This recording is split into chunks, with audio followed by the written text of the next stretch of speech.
This episode is brought to you by Shopify.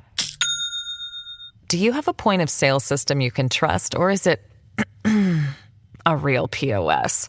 You need Shopify for retail. From accepting payments to managing inventory, Shopify POS has everything you need to sell in person.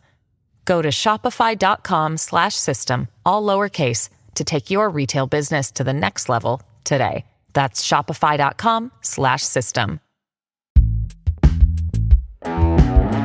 Today on CityCast Boise, we're cruising into the holiday weekend with surprising primary election results and November races to watch.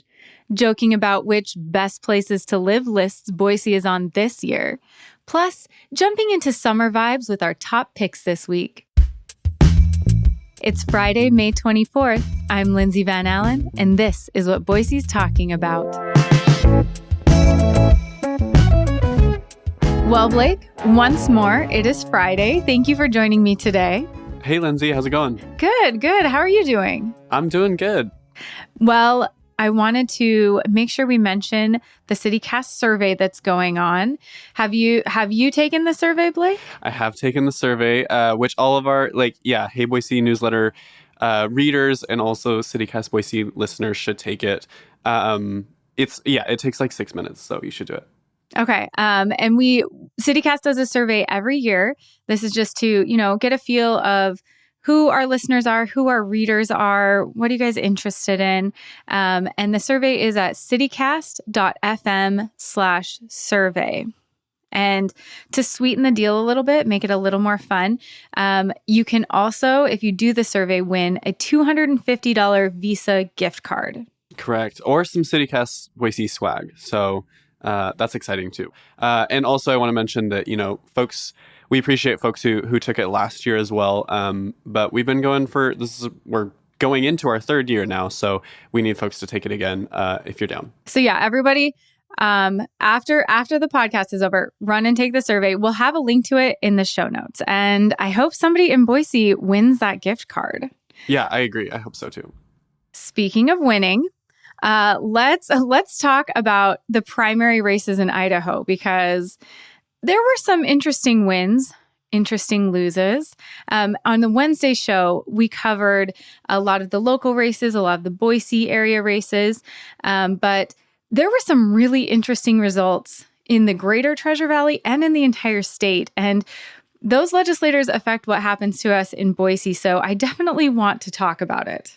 Yeah, I agree. And one thing that I wanted to mention right off the top that I found interesting, every time there's an election, it's good to check in with the voter turnout and just kind of see what the trends were. This time around on Tuesday's, primary election, it was about 24% of Idaho's registered voters, which, sounds like a lot. It's like just less than 1 in 4 people who are already registered. This is not people living in Idaho. This is people who are registered to vote, actually went out and voted in that primary election. However, it's about on par. It's pretty average for the state of Idaho, at least in recent primary elections. And primaries can be a little bit difficult to get people out for. It's kind of confusing. It's a little like, I have to check what party I'm registered for. Also, there are certain rules around the Republican, primary being closed versus other primaries being open. So there are extra hurdles, it seems like, to this one, as well as fewer incentives to get people out to vote. That said, primary elections are some of the most important in the state of Idaho. And so you should definitely try to go out and vote in the future if you didn't this time around. Yes. My main takeaway is that I'm happy it wasn't a huge decline from any previous election. And that it was about average. We could have done better, could have done worse. I was really hoping with all of the fervor around what has been happening in the state that there would be much more of a turnout.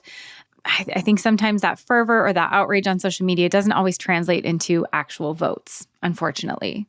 Yeah, and I mean, as you and I both know, I mean, it's easy to kind of get in a bubble, and it's hard to figure out what people actually care about, and what will actually motivate them to get out and vote. It's not like we didn't have any major races that were like, this candidate is pro-choice and this candidate is not, because it's, mostly closed primaries. So that's just an example of why it's hard to be a little bit tangible in getting out the vote for the primary election. Yeah, and I definitely want to talk about some of these races because there were some pretty big upsets. There were a lot of incumbents that actually lost.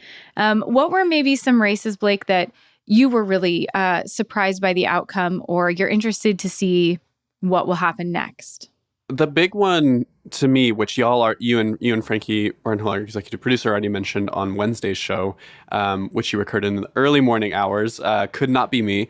But in that show, y'all mentioned in District 20, which is like West Boise-ish, kind of some of Eagle, Senate President Pro Tem Chuck Winder lost. And so he had been in the Capitol for 16 years, was a long-time senator, was actually the Senate leader, and lost his race to a more conservative challenger. What do you think happened? Like, what do you think was it that got people out to vote for Josh Kaiser? I really think it just seemed to be in some districts, the far right really came out on top, and in some districts they didn't. And I don't know what the mitigating factors were.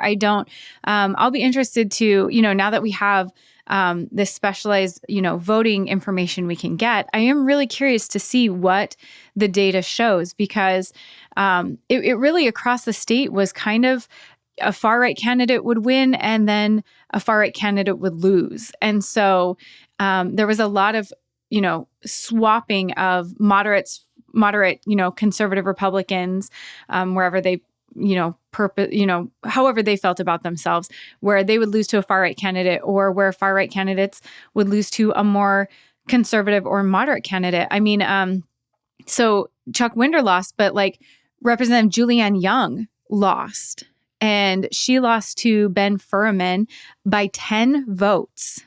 So that one was, hair's breadth. But Representative Julianne Young brought a lot of the maybe more extremist bills this past legislative session. And she also faced targeted attacks from Young Americans for Liberty. They had come after Representative Mike Moyle. They had ads against her, and she ended up losing. So that was one where a more far-right candidate didn't win their election. Yeah, and that is, you mentioned Representative Julianne Young. We've talked about her on the podcast for a few times, even though she's not a Boise-based legislator at all. However, she brought forward a lot of, specifically the anti-trans and anti-queer bills over this year, and also a few last year, if I remember correctly. But yeah, I'm really curious. Like you said, in that one, There was a lot of money coming in from out of state. We know that there's been really good reporting on that so far, and I hope that continues.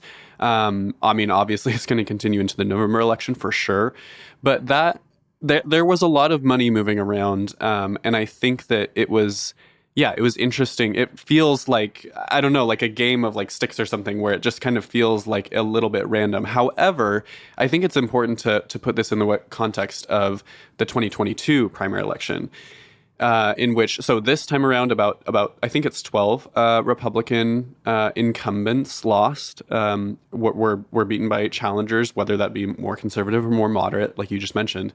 But in 2022, in the primary election, it produced almost an entirely brand new Senate in the State House. I mean, that is a bit of a hyperbole, but there was a really large freshman class of legislators coming in.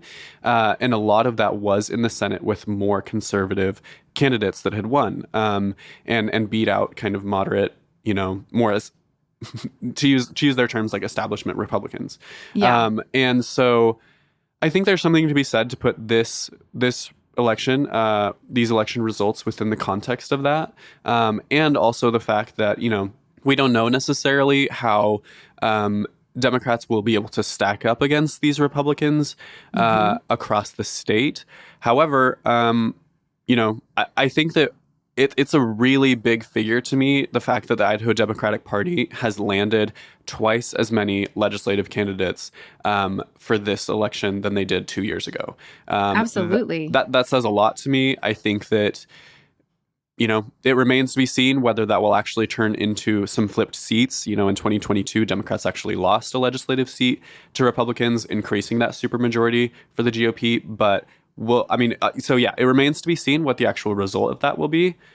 But I'm really curious to see if it means that in some parts of rural Idaho, even, we might see a Democrat flip a seat or two. I'm not even going to call it a blue wave, not even going to call it a purple wave. But it's going to be really interesting. Potential upsets. Yeah, I think so. I think that this is going to be a conversation that we continue happening. And then another layer of context that I always want to bring up with this is that this might be our last closed primary election that we just had. So if the open primary ballot initiative goes through and voters, approve that. So that is another layer here. So expect a lot more shifts in the legislature over the next few years.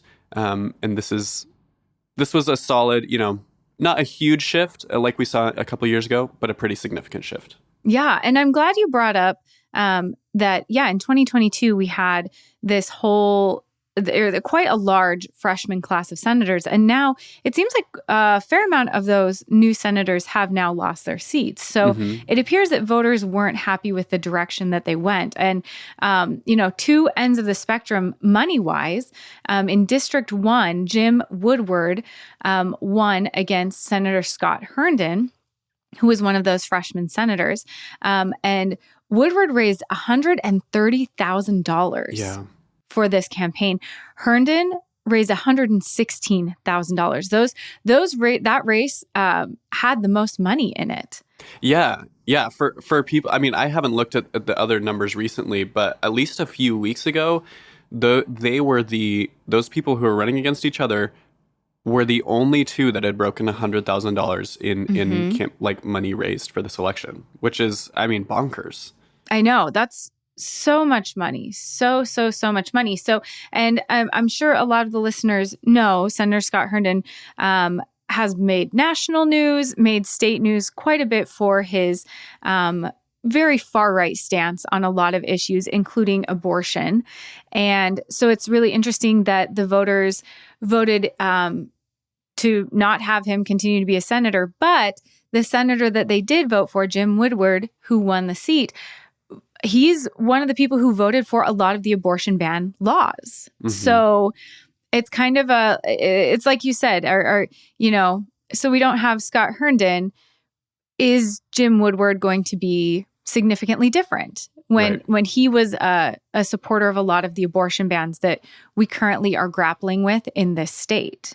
Yeah, it's really interesting. And also, I think that a similar race, but with, I guess, somewhat opposite outcome is that in Nampa, Senator Brian Lenny, who was another one of those freshman legislators who really came in swinging with some pretty, very, very, very conservative views and bills and testimony, was able to defend his seat in a pretty close race.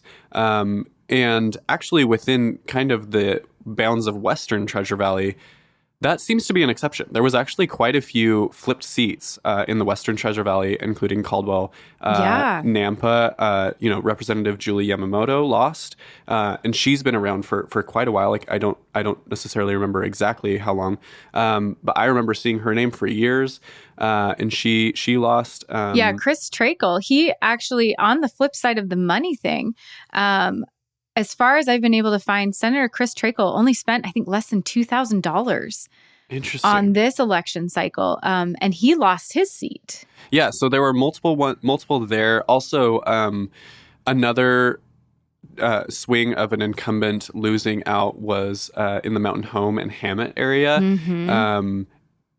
Jeff Schroeder lost, and he actually was on the podcast a couple of years ago, and really boasted about having. Wishing that his Idaho Freedom Foundation rating could go lower because they're not aligning with how he feels that Republican government should be effectively run.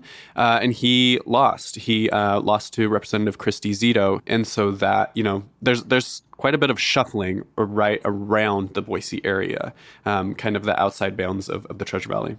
I think it's really interesting also, District 8, House B, Representative Megan Blanksma lost her seat. Exactly. Another, And she was one that was accused of being more moderate or not far right enough, not, right wing enough. She lost her seat by like 200 votes. I gotta say, I would have been surprised if she'd held on to that after being ousted as the House leader in March, kind of like midway through the legislative session, very dramatically. So I would have been surprised if she held on to that, just because, a lot of folks really turned against her. Blake, what are some races that, now having this primary outcome, now seeing what can go, what might be going on moving forward, what are some races you're really interested in? I have a hunch how the race for District 19 Seat A in the House will land between the Democrat and Republican. But both of them are new. So Monica Church won the Democratic primary unopposed, and Republican Jim Federle, I'm not totally sure if I'm saying that correctly, I apologize, but won the Republican side of that. So a little back, District 19 is like a lot of the North End. It's represented by Chris Mathias, Senator Melissa Wintrow. So kind of it's a Democratic stronghold, if there is one in Idaho. So, but the reason I bring this up is that I thought it was really fascinating that Jim Federle won 2,800 votes, and Monica Church got 2,200 votes. So he, won about 600 more votes than her. Obviously, they're not racing against each other. That's just the, unopposed election results from both of their races. So not a ton to take away from there, but I think that is one that I'll be curious. I think that, I wonder if the broader Republican Party will see an opportunity to possibly flip a longtime Democratic seat there. Yeah. Blake, do you think that, it's no secret, and a lot of people openly talk about the fact that for a lot of the state, the Republican primary is the election, just because throughout the state, in different areas, there are so few Democrats. And so do you think that kind of that mindset has an impact on how many Democratic votes we see during a primary? I think so, too. I think also it's worth mentioning that in District 19 specifically, there were technically no contested races on the ballot. There was one race for Jonathan Lashley's seat on the county commission for Democrats that technically he had an opponent on the ballot, but that opponent had already dropped out. He had just dropped out too late in the process of printing out the ballots. So there were technically no real incentives for Democrats in District 19 to actually go out and vote, because they had no choices to make. It was just go in and fill out your little bubbles and then leave and get your sticker. And so that's essentially what happened there, I think. So I imagine that there will be, I don't imagine, I expect that there will be significantly higher turnout when it comes to November, and actually, an actual race is on the ballot. Yeah. And another place where I'm really interested in this happening will be District 15. Oh, I'm all eyes on District 15. Yes. I am fascinated to see what's going to go down there in November. Which we already know that there's money moving for those races as well. Particularly, I'm interested in the Senate race for District 15. So this is a little bit West Boise, Southwest Boise, and kind of portions of the bench. And so here we actually have a rematch between Rick Just, the Democrat, and Cody Galloway, the Republican. So this is, in Cody Galloway served in the legislature from 2020 to 2022. And then Rick Just beat her by about 300 votes in the general election in 2022. So he just served a term, and now they're going to go at it again. And then also, just based on the primary election results, we could see a close race for the Representative District 15 Seat B between Sherry Baber and Dory Healy, who's the Republican incumbent. Definitely and that watching could be, that one. Yeah, that could be a key big flip for Democrats.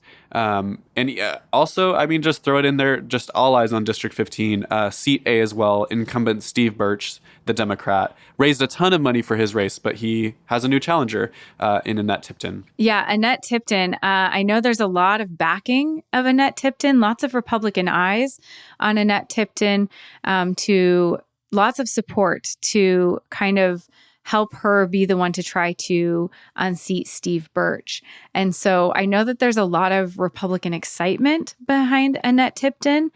And so definitely, interested to see. Yeah, like you said, Steve Birch has raised lots of money, is really, known for door knocking, really being active in his district. And so I'm very fascinated to see going into November, will that goodwill that he's built in his district hold? Have things shifted demographically? There's, lots of big players and movers who have supported Annette Tipton, and will that be a defining factor in that election? I'm very interested to see how that turns out. Yeah, I agree. I think that we'll see a lot of force put behind those races. There's so many more things that I want to dive into with that, but we have plenty of time ahead of us to talk about them. Yes. Yeah. Just tune in closer to November. Hopefully we'll know more.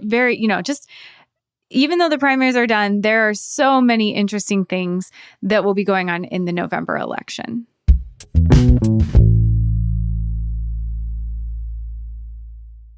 This episode is brought to you by Shopify. Do you have a point of sale system you can trust, or is it a real POS? You need Shopify for retail. From accepting payments to managing inventory, Shopify POS has everything you need to sell in person. Go to shopify.com/system, all lowercase, to take your retail business to the next level today. That's shopify.com/system. All right, Blake, it is spring, even if it's a little cold. And we know it's spring because all of the, news agencies, different websites have started listing their best places to live. And guess which city has made the list again? As expected, always the city of trees, falling in somebody's top 10 for something, Yep. which, this has been going on for years. So it just more of the same a little bit. This was a Business Insider list, and it was the 15 best places to live in the U.S. where homes are cheaper and there are lots of jobs to choose from. And Boise came in at number 2. I'm a little, I think that, a lot of listeners might be raising their eyebrows a little bit, which is what I did when I read this. They use a lot of metrics, including median household income, tax burden, unemployment rate, which, Boise's unemployment rate is really low. Yeah. And so that was a big factor in this. I will also say, I think that, I don't know, don't necessarily want to dive into the data of how they weighted each of these scores.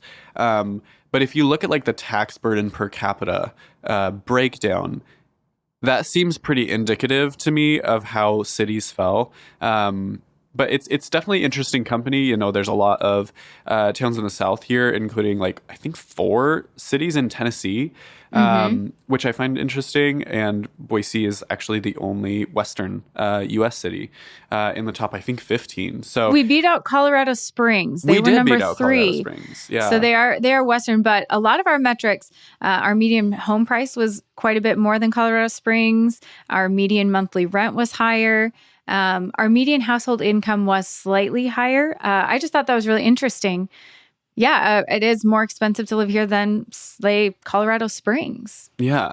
I'm really curious about this housing supply they're talking about. I think that anyone living here would be a little bit confused about as to why they say that there's, a solid amount of housing on the market. I guess if you have a certain amount of money, there's always housing available. There's always housing available if you have the right amount of money. That's so true. Yeah, I think it's always interesting. Every year we make these lists, and it's just so funny that so many people I talk to They have all these metrics that they use for these lists. They have all of these things that, supposedly indicate this. And then you talk to people who live here and they're like, I'm not entirely sure why we keep making these lists. It's a great place to live, but yeah, I mean, it's funny. We're approaching almost 10 years of Boise kind of consistently landing on these lists. So we'll see how it changes over time.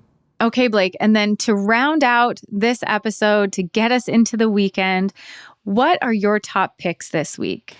One of my top picks this week is, as always during the summer, but I feel like I haven't seen this anywhere. I just have a premonition that this will be a really great weekend at the farmers market where we're actually really going to see a significant amount of produce rolling in, which just makes my heart so happy. I made potato salad earlier this week, and I could have cried with joy for just how excited I was and how summery it felt. And so honestly, as kind of mundane as that sounds, I think that farmers market produce really is my pick of the week, and I'm going to stand by that. I think that's a fantastic pick. And you're right. The first potato salad of the season, that's when you're like, okay, we did it. Yeah. We did it. We're heading into summer. This is going to be good. Yeah. Well, my pick of the week this week is very similar in that it's heading into summer vibes. Today is the last day of school for West Ada and Boise school districts.